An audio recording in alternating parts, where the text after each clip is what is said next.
wax ne boo nekkul aawa moom nekkoo dara ko doon ñaanlu sax danaa ñaanal ma man doon aawa waaye léegi jigéen boo ci wax macha allah mu ne man de bëgg naa doon li ngay wax mënu ma ko li may wax mënoo koo dindi bën waa loolu moo fi am c'est que nag yow sa maanaam li la père di wax mi ngi bëgg a ñëw parce que bën waa naa léegi da ngay gëj Sénégal boo defee sondage loolu ngay gis bën waa léegi da ngay gëj Sénégal waaye loolu xew non gëjuma Sénégal j'habite ici pros loolu xew fi loolu kenn mënu koo dindi tendance bi léegi ak mode bi non waxal société bi moo jël si xelu di wax góor dañu kaa ayeloo góor dañu kaa ayeloo ci ma ñëw ci Gabriel ñu doon la kàddu gi dégg nga li nit ñi ñu ci bëri wax par rapport ak polygamie ñu bàyyee la ko Aïcha ñu bàyyee la kàddu gi.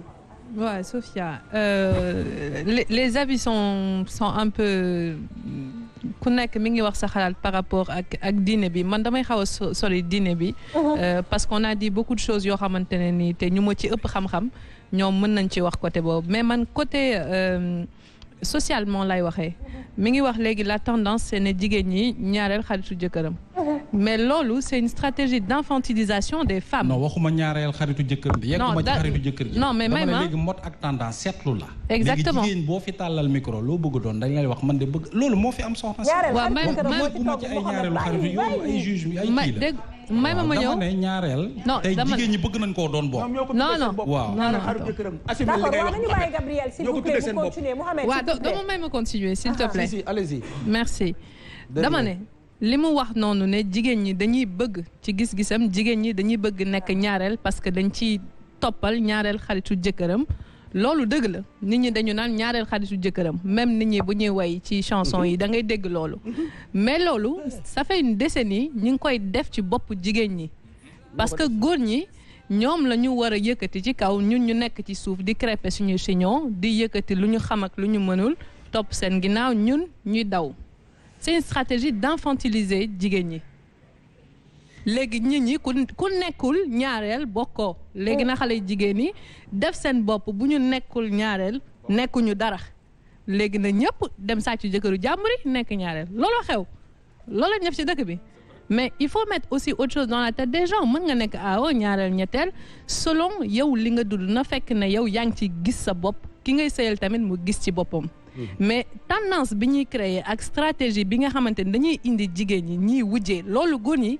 day mel ni daf leen di neex jigéen ñi di wujjee pour ñoom mën a yëkkati seen virilité vous n'allez pas retrouver votre virilité dans les combats des femmes c'est pas en opposant les femmes que vous allez rehausser votre virilité ça góor ñi tendance boobu moo xew jigéen ñi il faut que ñu xëccoo fii nga ñëw ci digg bi ne man la ñuy xëccoo dugg na fii génn fii dafa jafe aka yomb xaalis jafe na ci dëkk bi liggéey jafe na ci dëkk bi mais góor jafe ci dëkk bi jëkkër laa wax waxuma góor déedéet góor ak jëkkër yëpp benn la mooy jëkkër tu n'as rien compris toi góor mooy jëkkër waaye c'est toi qui n'as rien compris c'est toi qui n'as rien compris jëkkër dafa jafe de aka jafe looloo gën a yomb ci dëkk bi ngay ñaanlu pour am jëkkër waaye kenn du ñaanlu pour am jabar Gabriel nga ne lan moo yomb ci dëkk bi xane góor ñaanul pour am jabar yow bàyyi ma jigéen mooy ñaanlu pour am jëkkër góor ñaanul pour am jabar non à la fin yow mi yàgg Sénégal lu leer la gën Sénégal jigéen mooy ñaanlu pour am jëkkër loolu nga yaakaar mooy yéen loolu nga yaakaar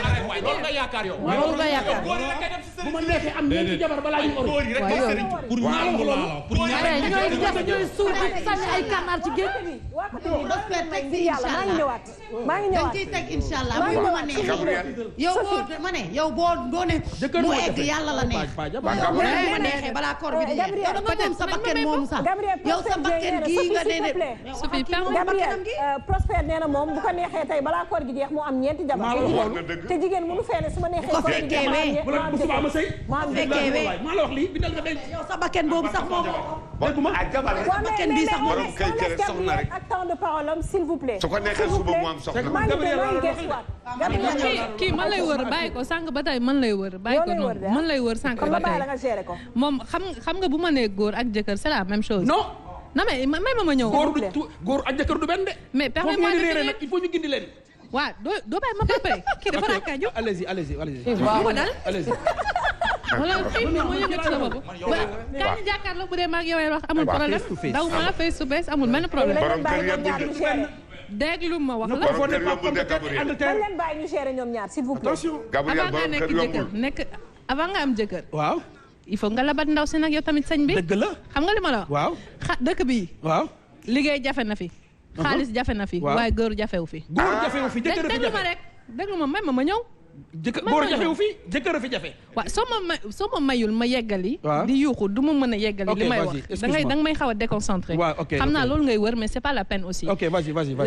lenn mooy stratégique c'est que li ngeen di wax ne jigéen ñi il faut que ñu sëyi. il ne faut pas aussi ngeen def ci bopp jigéen ñi suñu objectif principal mooy sëyi. gis nga sëy mën na am nit mën na ko yàlla da koy tudd ci nit mu am mu ñàkk am ce n'est pas l'objectif d'une vie. il faut arrêter ngeen di limiter la dignité d'une femme au mariage. une femme peut ne pas être une femme mariée et être digne. dëgg la yéen li ngeen di def ni yëpp discrimination à l'endroit des femmes. il faut que vous arrêtiez vous les hommes la plupart des hommes de ce pays de nous faire perdre notre dignité parce qu'on n'est pas des femmes mariées.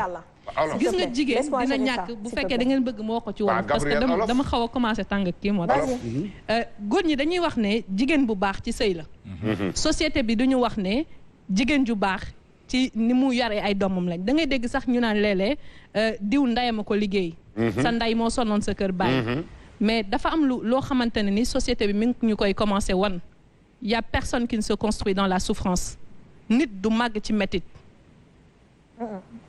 On ne se construit pas dans la violence on ne se construit pas dans la souffrance donc na jigéen toog di muñ métit bu ñëw ñu ñëw teg ko parce que ci loolu la ñuy mesurer dignité am loolu du dëgg loolu diine santaanewuñu ko góor ñi ñoo bëgg a teg une stratégie d'infantilisation di ñu remanier di ñu teg ci suuf il faut que souffrance bi ngeen accepte ko pour seeni doom suba il faut que lii jigéen ji nga xam ne dafa nekk ci coono loo koy digal xaaral ma ñëw papa kenn tegu ko gis nga fii yàlla tegul kenn lu mu mënul.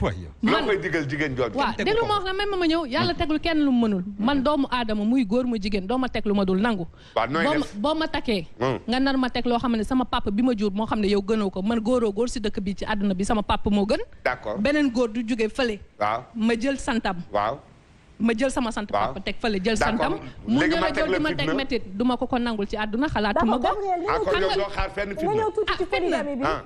fitna tuuti ci polygamie bi ak fi dëkk bi toll ak fi àdduna bi toll ma toog góor di ma fitnaal xalaatuma ko maanaam coono rek amul lum la jox léppam matul non sëñ bi xam nga loolu beneen maa ngi wax stratégie d'infantilisation gis nga jigéen bu la bëggee day liggéey jox la bu ma la noboon tey nga xam billaahi bu ma la noboon nga xam papa bul xam nu may def ak ñi ma nob de man de bu ma la noboon nga xam bul xam nu may def ak ñi ma nob non madame Fall nga fi de def ma nob de waaw oui madame Fall est là Kaja en plus da nga nekk di digal nit ñi ñaar ñett yaa ngi digal ba pare d'accord di nga cangaay te du sangu ba Kaja Jaw non xam nga nit yow yaay nangu fitna d'accord oui yow yaay nangu gis nga nit ku dul doomu aadama du nangu fitna kenn du màgg ci fitna kenn du juddu ci fitna. am na ñu ci nekk de. léegi Gabriel ñoo te yow boo nee jigéen ku jigéen ki. mais am na ñu ci nekk de. gis nga jigéen bu la bëggee. jigéen bu la bëggee moom mooy yëkkati jox la. su ko amee gis nga ko fi ba tàyyi. su ko amee. mais bu ko amul mu muñal la. jigéen bu la bëggee da lay muñal mais déedéet gis nga di nga muñal nit mu teg fitna di la ko teg ba pare génn ci biti jox jigéen ñi loolu ak loolu. d'accord papa dinaa ñëwaat ci yow léegi su ko mënul mu tas yàlla tegul kenn lu mënul ci dëkk bi. d'accord Gabriel papa yow tamit naka nga gisee wala naka nga étudier li nga xam ne moom mooy polygamie au Sénégal laataa may gestu ci Mohamed. y a pas très longtemps y a un terme bu génnoon góor ñi dañu jël polygamie ki mu ngi koy wax sànq comme arme de menace c'est une épée Damoclès sur la tête des femmes. Polygamie c'est traumatisant. dañ koy teg jigéen ñi góor ñi droit la diine moo leen ko jox seen droit la mais c'est pas parce que da nga am benn droit que c'est une obligation yàlla obligé wu y a une différence et les hommes de ce pays font de la polygamie une obligation droit ak obligation bokkul li la yàlla may na la ko mais tu n'es pas obligé nga nekk polygame dañ ci boole yeneen ak yeneen yoo xamante ni ça devient de la polygamie abusive parce que dañ koy jël def ko comme moyen de pression boo melul ni ma sa liggéey bi boo ko bàyyiwul toogoo ci kër gi ma dem wuti ñaareel boo melul nii ma dem wuti ñaareel boo deful nii ma wuti ñaareel mais yow am nga fa benn doom ñaari doom bëggoo tas nga topp ci li waa ji wax rek te teewut li mu wax da koy def. tax bëggoo tas. tax bëggoo tas. am na ñu bëgg a tas am ñu bëggul tas. man de bëggoo tas il faut avoir le courage d'assumer ses sentiments. ceux qui n'ont pas le courage d'assumer leurs sentiments. Je ne fais pas partie. Il assume la situation exactement. Man, il a le droit d'avoir 2, 3, 4 femmes. Mais droit ak obligation cela ne te convient pas. Demande le divorce. nga dem sa yoon nga dem sa yoon. man duma fa naan pourquoi rey pourquoi soodeeb après ñu lay wutal alibi. loolu beneen débat la. loolu beneen débat la bi muy wax. ça c'est un autre sujet. il y a c'est crescendo. ci benn étape c'est crescendo première étape bi ngeen di bëggante di demante ba mu takk la ngeen waxante woon mu takk ñaareel indi loolu beneen étape la takk na ñaareel ak nam ko defee parce que da ngay toog sa kër tàkku saan ñu ñëw ne la am ñu sol seeni sabandoor ñëw ne la takk na ñaareel mais quelle hypocrisie mais ça va pas la tête loo bëggoon mu def non mais attends yow nga nekk ak nit 10 ans non mais déglu ma nga nekk ak nit 10 ans di tëdd ak moom ci benn lal mu yónni ay étranger ñu ñëw takku san takk ba pare mettre le devant le fait accompli bi ñu takkee lañ nekk étranger mais fa lañ daan lekkee chaque vendredi fa lañ daan lekk cere bi ñu takkee jabar lañ nekk étranger mais xam nga sëñ bi c'est de la confiance que naît la trahison fii ki nga wóolu rek moo lay est-ce que c'est pourvu que ça soit une trahison mais c'est de la trahison mais non puisque yow en tant que femme musulmane xam nga ne am na droit non du tout je suis désolé c'est pas de la trahison c'est un droit c'est un droit c'est un droit bu la neexee wax leen li ngeen wax te bàyyi mag sama gëm-gëm Gabriel dafa am loo ko wax gëmu ko affaire muñ boobu moom moo ne jigéen muñ tey mu ne na tas Mohamed Diop yow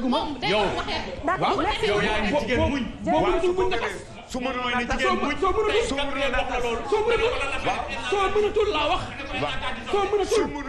soo mënatul muñ doo soode doo reyaate Benoît doo jame le vent change toujours de direction su ma day tourner gauche tourner droite merci beaucoup jërëjëf Gabriel Mohamed Diop ñu daal di gestu si yow maa ngi Mohamed Mbaye ma gestu si yow tuuti Mohamed Mbaye sama waa ji waaw sama xarit la nag léegi fi mu nekk waaw parce que il faut que ngeen di déglu Gabriel waay nit ñi ni muy soo leen waxandoo rek day compliqué Mohamed Mbaye pour ñu ñëw ci point bi nga xam ne moom la Gabriel laal léegi parce que mënuñoo wax polygamie te duñ ko laal ndax da ngay am